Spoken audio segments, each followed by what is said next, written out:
Hey church, Pastor Jared here. Before we jump into the sermon, I want to make a big announcement. I recently released a new book called How to Become a Prayer Warrior.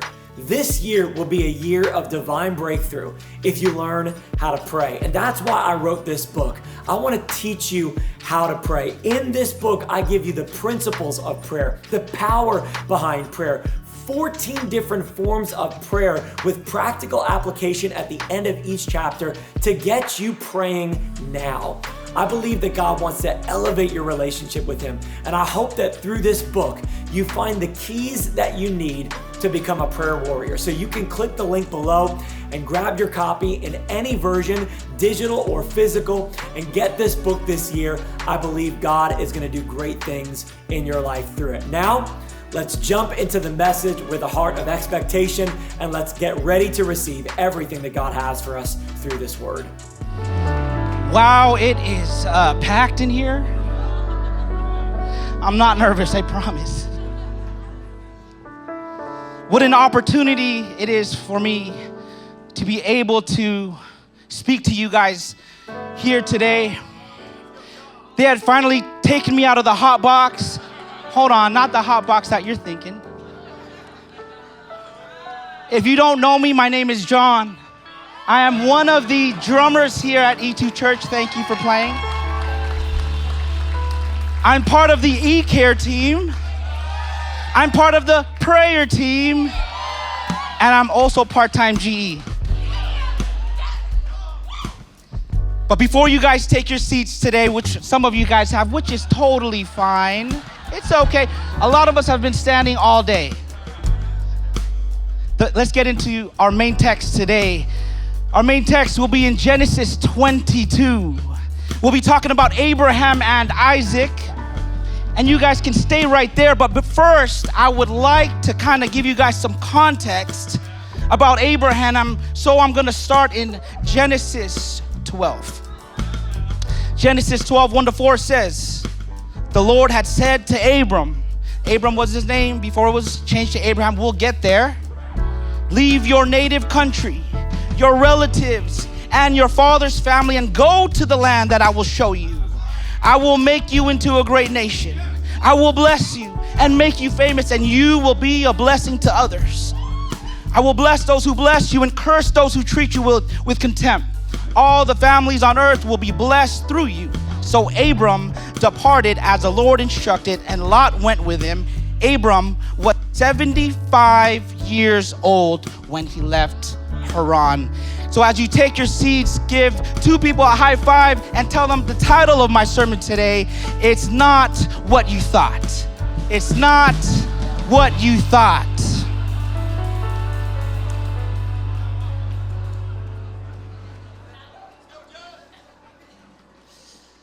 So of course, first and foremost, I do want to show my appreciation today to Pastor Jared and Trin. They couldn't be here today. Pastor Jared and Trin, they're in Mexico.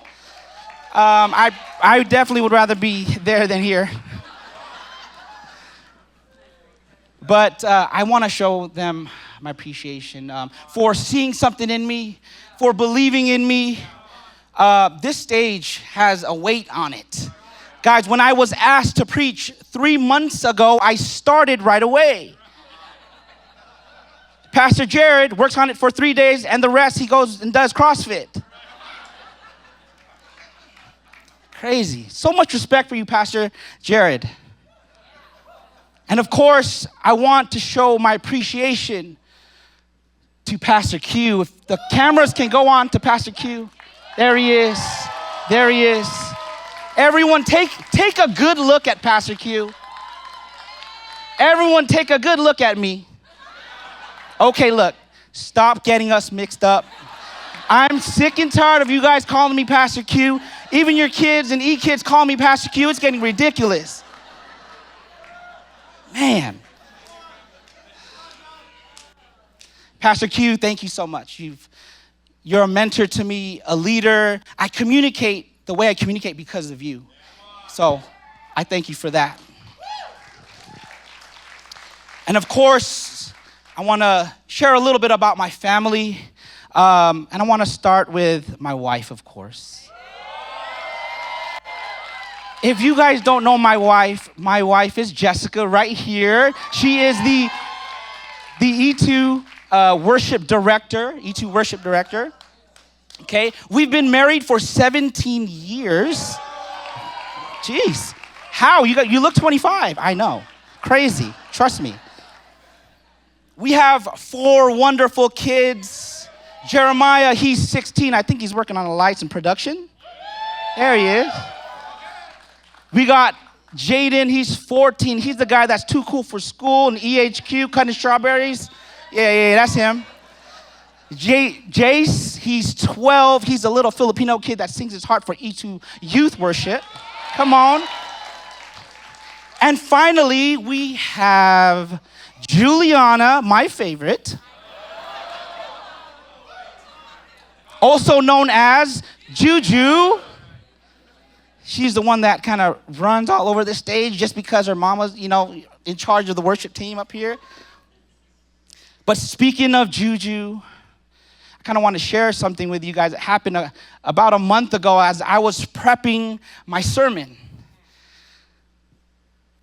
Juju, she just started transitional kindergarten, and she's been learning so much. Colors, months, days, numbers, you name it, she's learning it right now. But one thing she loves to do is to draw. So one day, as I was prepping my sermon, Juju was right next to me. And she's drawing something, and a couple minutes pass, and she says, "Daddy, look what I draw. Look what I drew." And she hands it to me with a huge smile on her face. And as she hands it to me, I grab the piece of paper, I look at it, I turn it. I'm going like, what is this? Right, what is this? And she said, "Daddy, do you like it? It's pretty, huh?"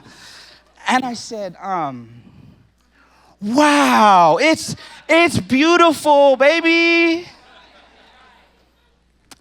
I like dolphins." She said, "Daddy, it's not a dolphin. It's a mermaid." She said, "Daddy, do you see it? Do you see the mermaid?"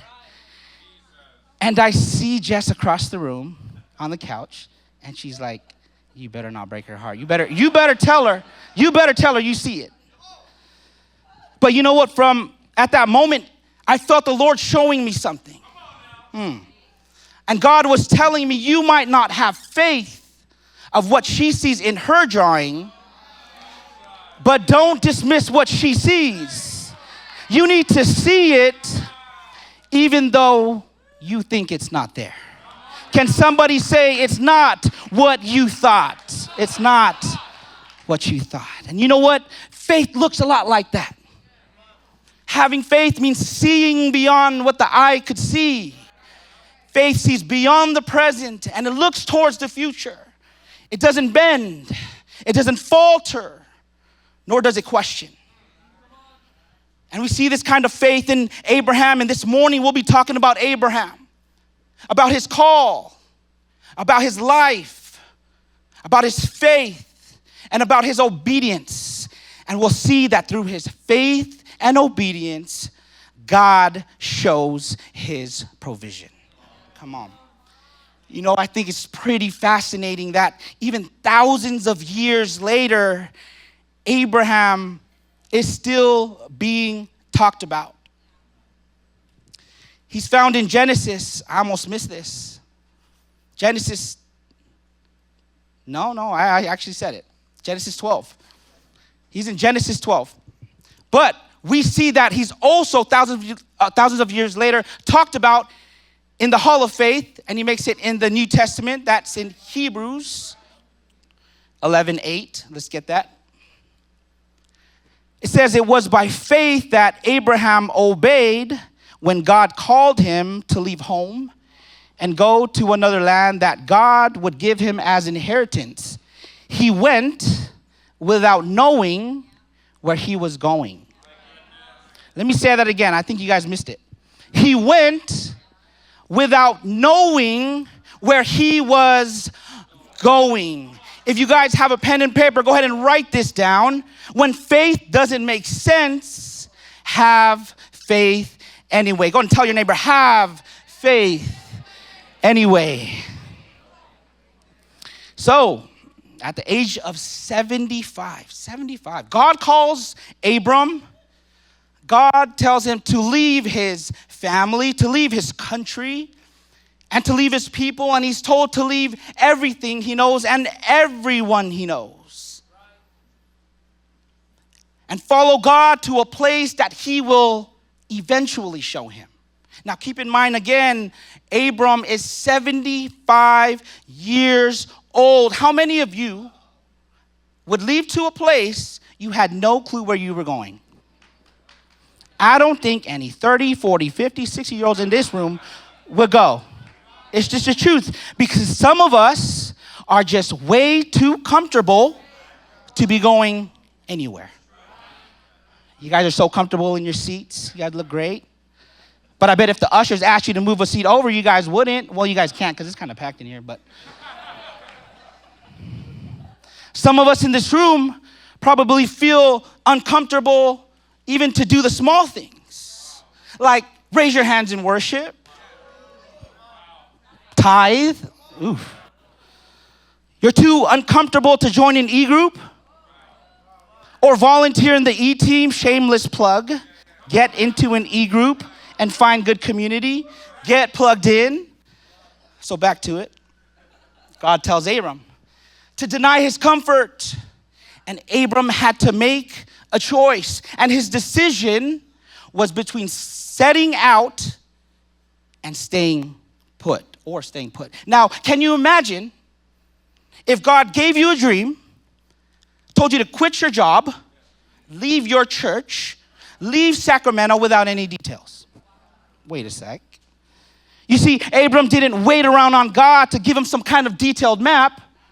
Abram literally took his wife, Sarai, his nephew Lot, his servants, and simply went. So when he went, he walked. And they walked, and they walked. Hey, Abram, where are we going? I don't know. Hey, Abram, how long is it going to be to get there? I have no clue. Abram, are we there yet? I don't know. I'm just trying to follow my GPS. What's a GPS? He said GPS, God pointing somewhere. Look, I worked very hard on that joke. If you didn't like it, hold your tomatoes, please. Man, we just getting started, y'all. Abram's GPS was God himself. So that means if God told him to go, he went. If God told him to stop, he would stop. If God told him to go left or to go right, he would go to that direction. This was a case of trust over clarity. You know, I remember when God called me into ministry, Jess and I were both 24 years old. We had 3 kids at that time. Jeez, thinking of it. Man. My immediate answer to God, no. Well, I had 2 reasons. My first reason, you can call it an excuse.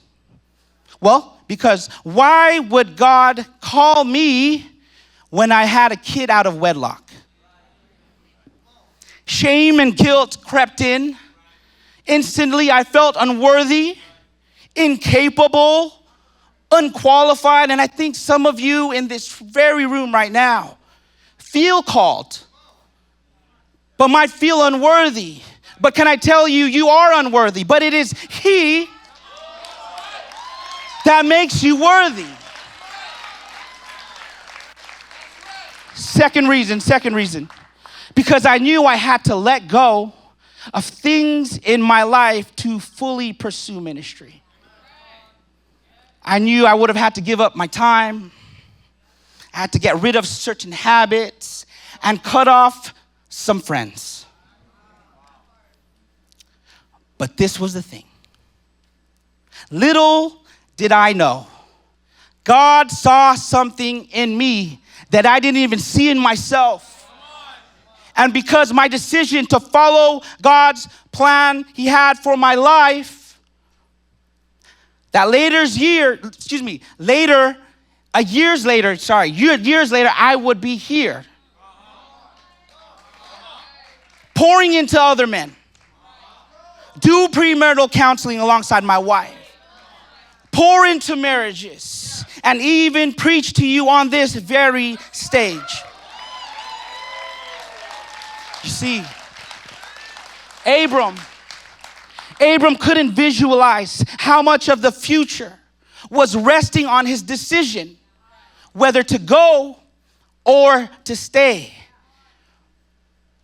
And little did he know that his decision would affect the history of the world. And then in the next couple chapters, God makes this covenant with Abram. God appears to Abram and he tells him that he will have a son and that many descendants will come from him. So he takes Abram outside, tells him to look into the stars. He said, try to count them. That's how many descendants you will have. And at that moment that he appeared to him, Abram's name was changed to Abraham, which means father of many nations. Now, keep in mind, Abraham is 100 years old at the time that God appears to him. And Abraham's wife, now named Sarah, is in her 90s. And she's barren, which means she can't have any babies. Genesis 17:17. It says, then Abraham bowed down to the ground, but he laughed to himself in disbelief. How could I become a father at the age of 100? He thought. And how can Sarah have a baby when she's 90 years old? Let's jump to verse 19. It says, but God replied, no, Sarah, your wife, will birth a son to you. You will name him Isaac, and I will confirm my covenant with him and his descendants as an everlasting covenant. Church, have you ever been faced with something that seemed impossible? Maybe you got a doctor's report you weren't expecting. Maybe you started a business and it's just not going as planned. Have you ever doubted God? Have you ever questioned His ability and power to do something that seemed unimaginable? Truly, is there anything too hard for the Lord? Can we allow God to be God?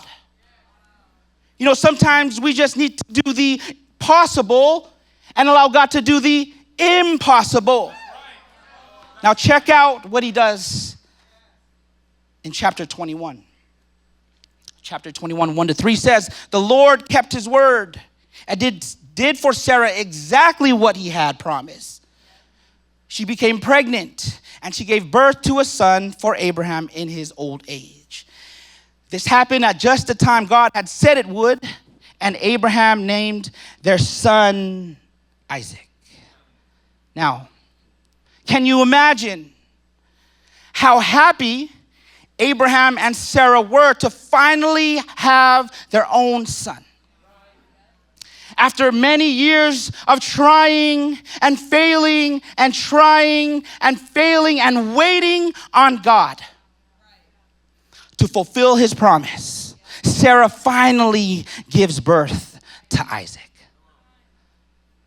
Man, God is faithful. He's loving. He's just. And when things don't make sense, God still remains faithful. But wait, there's more to the story. And sometimes when we feel that life is going good, God just somehow throws a wrench in it, doesn't he? You see, on the other side of faith is this thing called obedience. Genesis 22, 1-4. Sometime later, God tested Abraham's faith. Abraham, God called. Yes, he replied. Here I am. Take your son, your only son, yes, Isaac, whom you love so much, and go to the land of Moriah. Go and sacrifice him as a burnt offering on one of the mountains, which I will show you. The next morning, Abraham got up early. He saddled his donkey, took 2 of his servants with him, along with his son Isaac. Then he chopped wood for a fire, for a burnt offering, and he set out for the place God told him about. And on the 3rd day of their journey, Abraham looked up and saw the place in a distance. Go ahead and write this down. When obedience hurts, obey anyway. Someone say, obey anyway. Whew. Sheesh. Any parents in the room? Any parents? Yes. You know, after every single birth of my kids, I remember holding them, each one of them. Look into their eyes, so beautiful and so innocent. I would tell them, I love you so much. And I'm going to be the best dad I can for you. I'm going to protect you. And I'm going to make sure that nothing bad happens to you. Fathers in the room, I'm sure you never, ever want any harm or danger to happen to your child, right?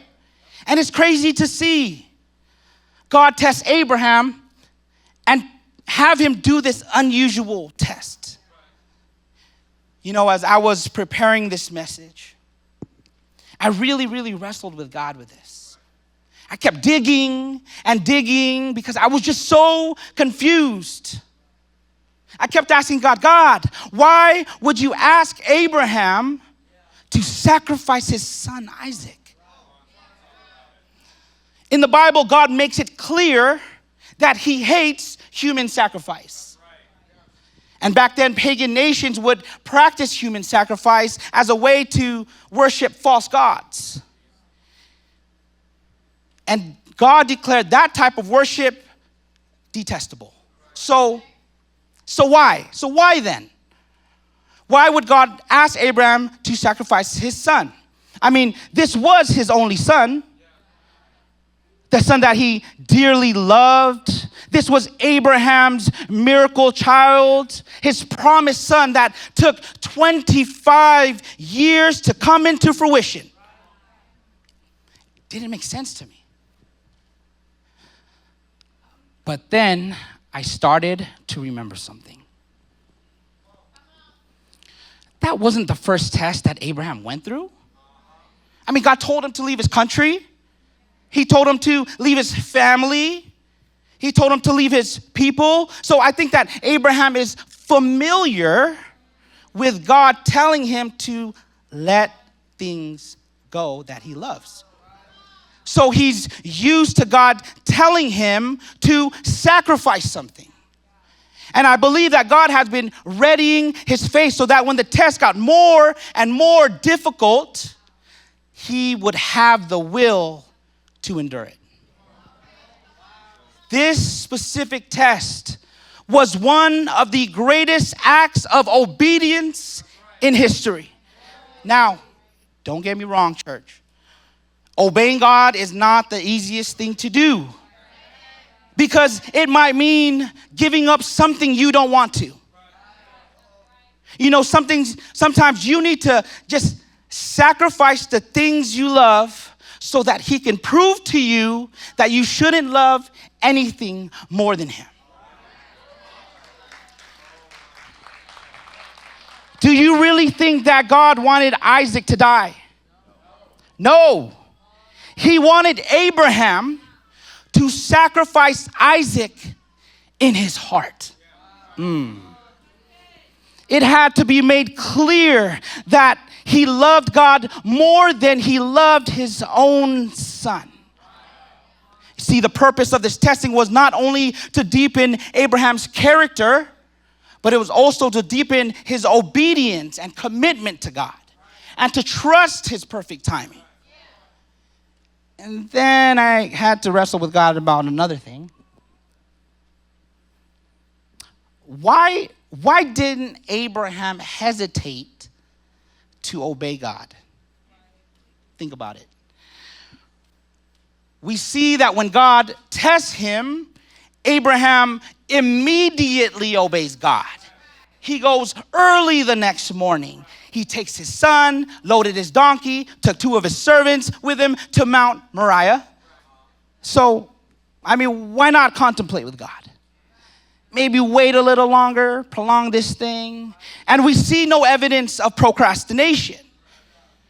He gets up and he obeys. But you know what I think it is?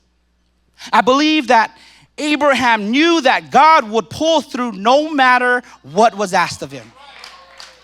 Let me prove it to you. Genesis 22, 5 and 6. It says, stay here with the donkey. Abraham told the servants, the boy and I will travel a little farther. We will worship there, and then we will come right back. I think you guys missed it. We will worship there, and then we will come right back. So Abraham placed the wood for the burnt offering on Isaac's shoulders while he himself carried the fire and the knife. So somewhere in between God telling Abraham to sacrifice Isaac and him cutting the wood, he had concluded that after he has sacrificed his son, that Isaac would be raised from the dead.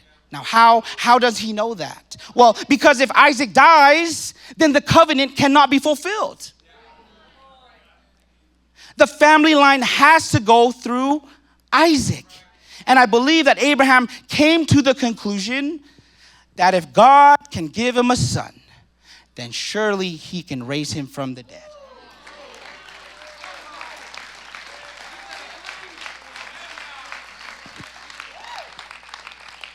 Hebrews 11:19. It says, Abraham reasoned that if Isaac died, God was able to bring him to life again. And in a sense, Abraham did receive his son back from the dead. Wow. Abraham had no clue of what resurrection was, because this concept of resurrection was not a thing at this time. So maybe, just maybe, he remembered his own body. What do you mean? I'm glad you asked. Romans 4:19, it says, and Abraham's faith did not weaken, even though at 100 years of age, he figured his body was as good as dead. And so was Sarah's womb. Both the word dead and barren have the implication of lifelessness.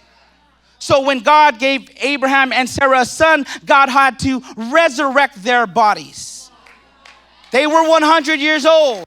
Hello.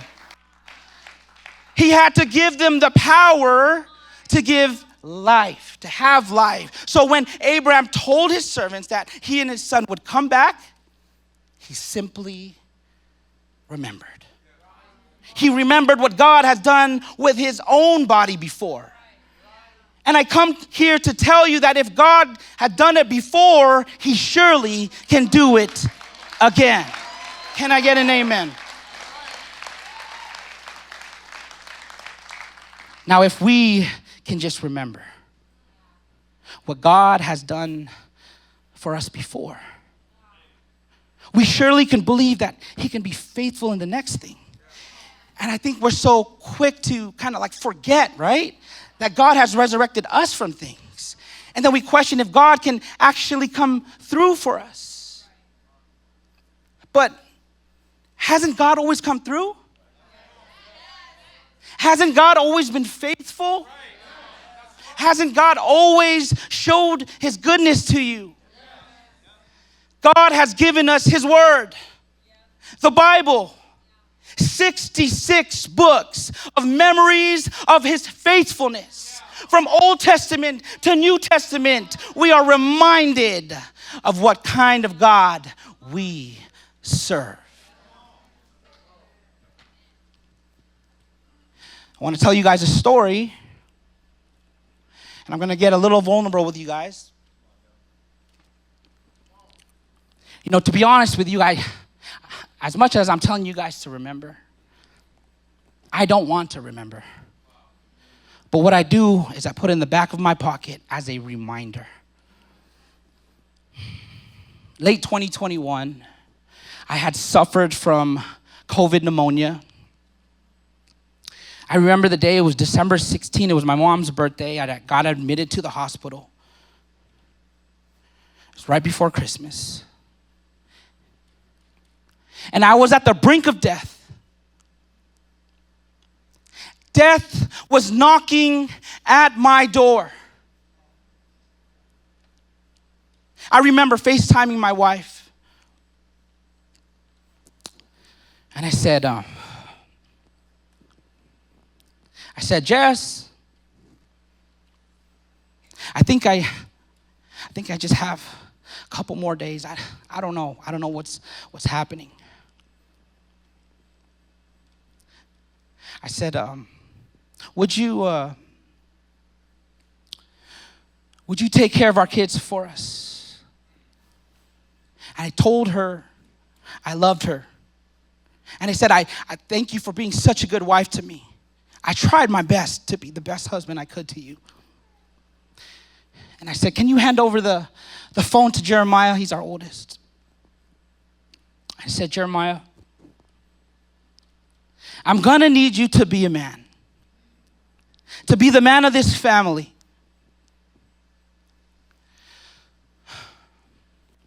I told him, you might not understand, but please take care of your mom for me. You know, I kept reciting my favorite verse, Proverbs 3, 5, and 6. It says, trust in the Lord with all your heart and lean not on your own understanding. In all your ways acknowledge him, and he will make your path straight. But everything in that verse I wasn't doing. I wasn't trusting. I wasn't leaning on him. I wasn't acknowledging him. And it was so hard because as I was on that hospital bed, uncomfortable, in pain, I couldn't breathe. I was depressed and I was lonely. I felt nothing. Nothing was happening. So I let worry take over my worship. I let fear take over my faith. And then God. And then God whispered in my ear. He said this, be still and know that I am God.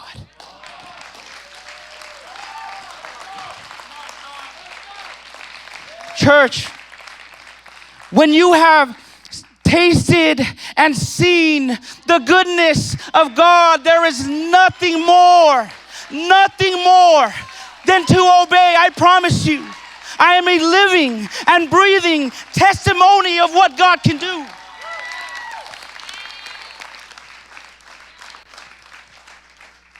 Oh God, John, but obedience hurts. Yes, it does, but you know what it means? It means that God is stretching you. And he'll stretch you to your limit. He won't break you. Obedience means to fully surrender your life to him. It means to give yourself wholeheartedly to him. And I want to tell you, you'll never come empty-handed when you obey God. Coming to my last point, when your faith turns into obedience, God provides always. Man, you could go ahead and come up.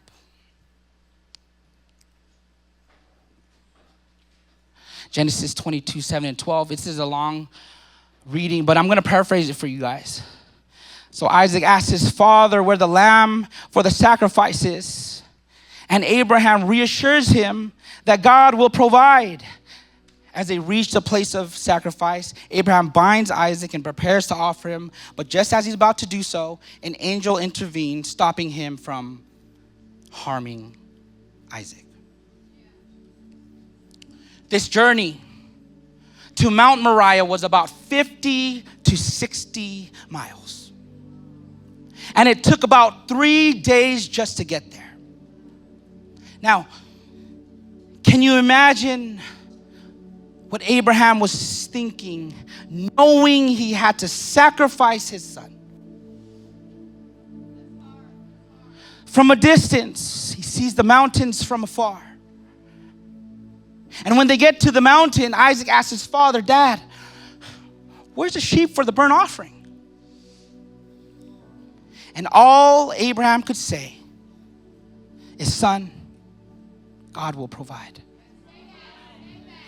Now, could you imagine what Abraham was feeling when he put Isaac on the wood and tied him so tightly that he couldn't move? But even still, Abraham acts in obedience. He raises the knife to kill his son. And then an angel appears. The angel says, Abraham, Abraham, do not kill your son.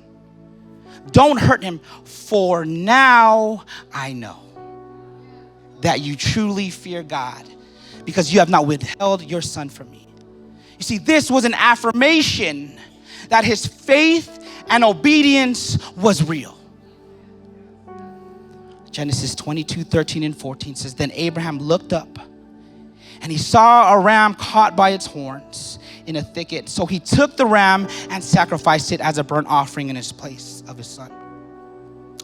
Abraham named the place Yahweh Jireh, or Jehovah Jireh, which means the Lord will provide.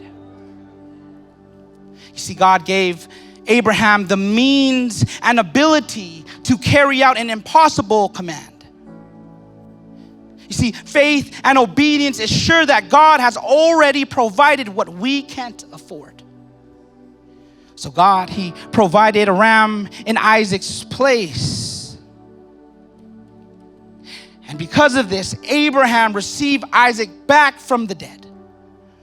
And as Abraham was already willing to give him up, so Isaac was in a sense saved from death and into a new life.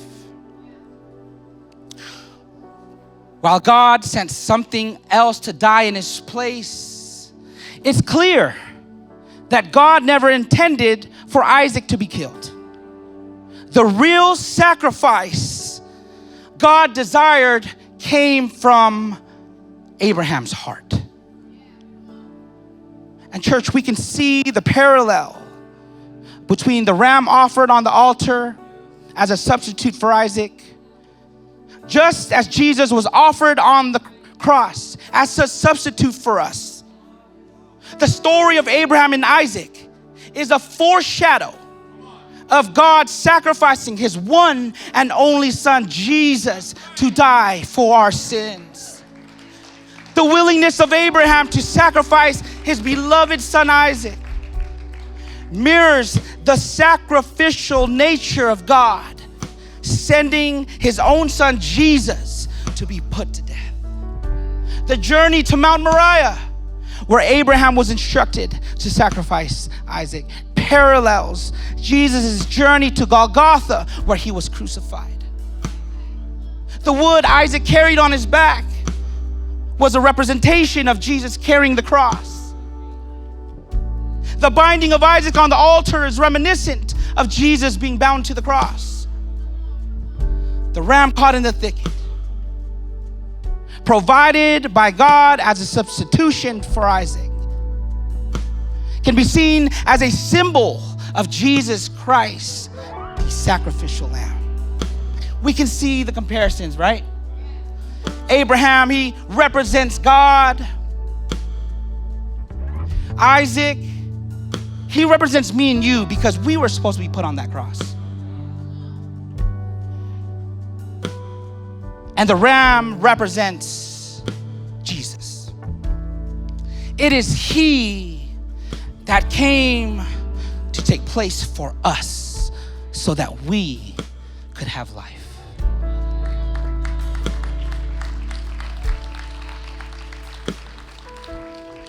So as I close today,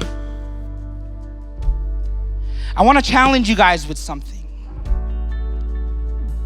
And I want to ask you, what's the thing that you need to sacrifice today?